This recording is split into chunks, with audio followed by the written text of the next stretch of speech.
ChatGPT is one of the most fascinating and incredible things that's come around recently.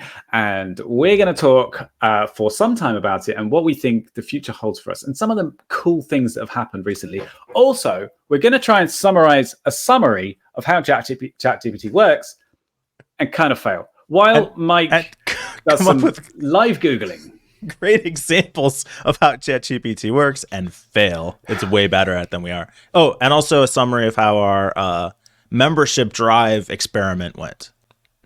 Yeah.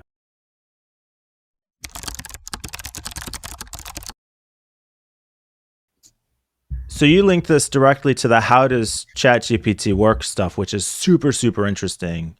I didn't realize initially that the point of the post was about their move to a subscription model for ChatGPT, which is also kind of interesting. No, I didn't see that because I used the old version of Reddit. You just saw the comment. Yeah, I just saw the comment. I'm subscribed to a subreddit on Reddit called Depth Hub, I think it is, or Default Gems or something like that. And it's like one of those ones that links to interesting comments that are part of a thread. Oh, interesting. Yeah, it's pretty cool. And this was one about ChatGPT. It's really cool. So I kind of knew this already about how GPT works and how it's a token-based system. And I'd heard some stuff about them doing the training and, hiring all these people. But this is a really great comment that kind of explains step by step, in almost like explain it like on 5 kind of way, how it works and how you get from nothing to ChatGPT. And it highlights some of the sort of genius moves that OpenAI made that made it more successful than some of the the other stuff out there. It's really cool. Like how would you recap that? so fundamentally, fundamentally the way it's just a pattern prediction, right? So 1, 2, 3, 4, 2, 4, 6, 8. Like it's a more advanced version essentially of that. So summarize the evolution. Well, it's the thing with that example that you gave is that you can kind of work out the reason why it's 2, 4, 6, 8. Okay. You can say, it's doubling every time, but like ChatGPT is just like, I've seen a lot of things like this, so I'm going to give you something similar. So you could say some of like the brand headlines, right? What's like, can I seriously not think of a commercial brand headline? What's loving it. McDonald's, right? So stuff like that. You can predict where Nike. I know. No, there's got to be a better example than this. Wow, I feel stupid right now for not being able to demonstrate how commercialized we all are. All right, okay. But so what, a tagline or like a yeah. I've seen that on taglines. This is ridiculous. Okay. No, this is right. Kind of, you work in marketing as well. This is terrible. Seriously, this is terrible. Let's give up on this. Like, just need like 2 more seconds. Nope, not going to get there. Anyway, so while Mike's doing that, I'll try and summarize the comment that you can't see on the screen anymore. I'm looking for taglines. Live research. As far as I understand it. Yeah. Just let's ignore him for a second. So ChatGPT is a large language model. And basically, it's been given the entire contents of Wikipedia, the copy of Common Crawl, a whole shitload of text from out there on the internet. And it looks for patterns. It says, this is all similar, and it knows what comes next after something like that. So if you say, I can't do the same fucking thing as you now, get stuck, for example. Hang on a second. Let me just Google it for a minute. I'm still looking for an example. Like, why is this so hard? Oh, here we go. Nothing ventured, nothing gained. There we go. See, like that's the prediction. Yeah. So ChatGPT sees actions speak louder than words. All right. Now I'm on a roll. Now we're going to keep going. If you want something done right, you have to do it yourself. There we go. See, now you're as smart as ChatGPT. To be a large language model. No, you've already been trained, and now I'm just accessing you. Yeah.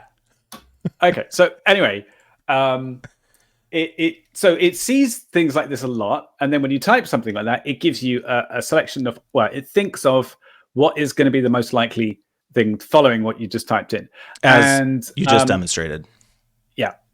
And then there's a few other little tricks where they got what they started was like 10,000 prompts and 10,000 reasonable answers. And then they trained it to look for answers that were similar to the reasonable ones. And they got humans to like kind of tell it the quality of those answers. So it kind of learned what was a good predictable answer and what was a bad one based on thousands of hours of low-paid workers. And then this was apparently one of the genius moves. They got it to, instead of manually writing the answers and then looking for similar things, because it was advanced enough to write its own answers, it was able to do that. And then they got it to predict whether those answers it had generated would be good or not. I think that's something. Yeah, like one of the things they talked about, I think, in that the commenter shared, is that they would take a prompt and have the system generate like 4 or 5 responses, and then the human would pick the best one, and then they created a separate system. Yeah, thumbs up or thumbs down, and then they created a separate system that would be used to judge itself, to predict which of those answers did it think the human would say thumbs up or thumbs down to. So then it kind of started training itself. The skip, I don't know if you skipped this. Maybe I was just doing research at my live research at the time as we were to do. I think to me one of the main, like, there's 2 sides of it. There's the request and then there's the answer, right? To me, the thing that I've been most impressed by was that you don't actually have to ask it a question, or it's not sentence completion. You're basically just stating a premise and letting it respond to that. So it's almost the way it's able to parse the input that's, to me, as impressive as its ability to generate the output. That's true, but I think it's not really even parsing it, right? It's just looking for that statement or that question in its brain. Yeah, I don't know. That, to me, I think that's almost the most impressive. Yeah, you know what? I think we said that this explained it really well. And then when you read the comment, you'll go, "Oh my god, I understand ChatGPT." But as you can see, it may not stick. Sure. So for the rest of this episode, I will read this entire comment, starting at the beginning. No, Mike, don't. No. And okay, going Mike, through to the end. Okay.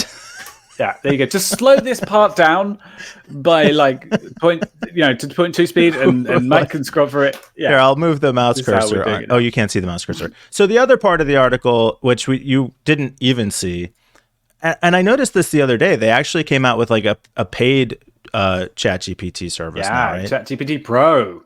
Which, great. Yeah.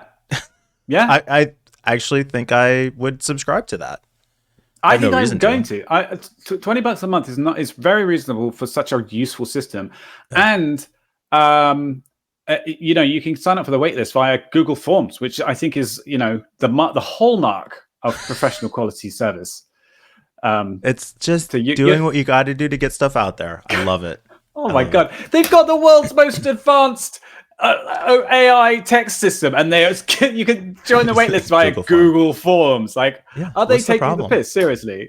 It's like they have billions of dollars invested, and Microsoft is announcing their product built into Teams, their signature service. Oh yeah, and they're using a Google form to sign people up for the waitlist. So going back to the original story, one of the things they talked about though is you could actually use this system internally in a business. So they trained the ChatGPT system on every Wikipedia article, every knowledge base they could find, public repositories, pretty much anything that can be read on the internet was fed into this system. But they said you could set it up privately and feed it your internal business knowledge and query it the same way. It's underneath it is just GPT 3.5, and they've just done a bunch of work on it. That's all. Yeah, it's not a new system that they've come up with, and all this is based on papers produced by Google as well. A lot of these techniques and stuff. There's like reinforcement learning, and I forget what the original thing is that like GPT 3.5 is based on. But yeah, it's it's plugging together different bits, a few clever tricks, and they've got a system. It's amazing. Yeah, very cool. And somebody shared in our Discord server, I think in the last couple of days, some like deep fake voice stuff. Like this is really just taking off. Yeah. Very exciting. There's AI all over, AI coming out your ass. It's definitely overhyped, I think, but still like no, magical. I love it. I don't think it's overhyped at all. I think it's amazing. Huh? You think it's overhyped? Why? Okay. Well, so the thing with like in the security world, people are saying, "Oh, is GPT going to be writing malware, and are we going to get replaced by AI systems and all this?" And I don't think that's going to happen. The people are sort of, it's not magic; it just is magical. So, I can see that. I guess to see this point that it's gotten to. And there's visibility, right? So we talked a little bit last week about the Meta's head of AI saying, "Oh, this is no big deal. Everybody's got this research." Like, yeah, okay, cool, but you guys didn't do anything with it, and they did. So maybe it's just the awareness around seeing, like, oh my god, this is really can do a bunch of cool shit. So I think it's going to be like JavaScript, right? So when JavaScript came out, it was a new language and had a lot of potential, and it seemed very cool. And we did some fun things with it, like web forms and browser transforms and little tricks and stuff. And we had like jQuery, and it helped us with CSS and whatever. But then a few years later, we had an entire Office suite built in a browser because of JavaScript. The capability of JavaScript to do that was always there, or maybe it was like a few ECMA script versions later, but it's still basically, it just took a while for the potential of it to really be realized, and I think that's going to happen with this. Like, I reckon the stuff that we'll see. I saw. I don't know if you read that Microsoft are going to be. They've released this version of Teams with Teams Pro or something like that, and they've built in OpenAI or ChatGPT into it, or OpenAI technology. Yeah, and I was reading through some of the features from it, and it actually seems really, really useful. Yeah, like I was quite skeptical at first because I thought, oh, AI inside an Office suite. I mean, it's going to be like a more annoying version of Clippy. But they have stuff like it will summarize entire meetings for you. So you can have key highlights from a meeting, and then it will learn what you need to know yourself. And it can, summarize articles. It can generate bullet points. It can learn when you need to take a break and stuff. And I don't know, it just seemed very cool. So it would be very cool to have a system like that, say, ingest like our entire Slack history. So that all the times that I'm asking people the same stupid questions over and over again, they don't have to answer. The chat system could just say, "We've already answered this a dozen times, but I'll tell you again," and I don't have to feel like I'm sorry, bugging someone. ChatGPT. Can you please make Mike happier today? Please answer again, but with a happier tone of voice. Right. Don't sound irritated with me, you stupid robot. So your mention of JavaScript made me want to ask. I've been thinking about this. I'm not going to actually give you a chance to answer because there's something else that we need to talk about. But am I annoyed by Python just because I spent so many years programming in PHP? Yeah. Okay. I think so. So the thing that I wanted to point out is, to wrap up here, we last week made a concerted effort to ask everybody to help us game the YouTube algorithm. Yeah. And I think I would say the results were mixed. I don't know. What's your overall takeaway, Peter? Yeah.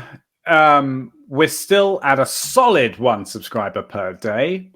There hasn't been, but there's been a bump in views. So that was kind of cool. And I think that some people actually did definitely go out of their way to like and get engaged and that kind of thing. But yeah. Yeah. So I have really, really enjoyed the engagement in the comment section, chatting back and forth with people. It's been great. So from that perspective, I would say, please, please, please keep doing that. In terms of helping us game the algorithm, I'm not sure that it worked, but we're going to give you a break. and not make that pitch so intensely for the next couple days, at least. Yeah. But just wanted to share that update since we had made such a specific direct request. Thank you, the guys. Experiment's over. We appreciate your participation. Please keep commenting. We love that. And join our Discord server. But comment because you want to. Comment because you want to engage. Yeah. It's a fun conversation. So yeah. Or because I told you to. We don't care. Just comment. Like I'm fine with that. If you feel like you're commenting under duress, then okay. Yeah. Blink 3 times. That's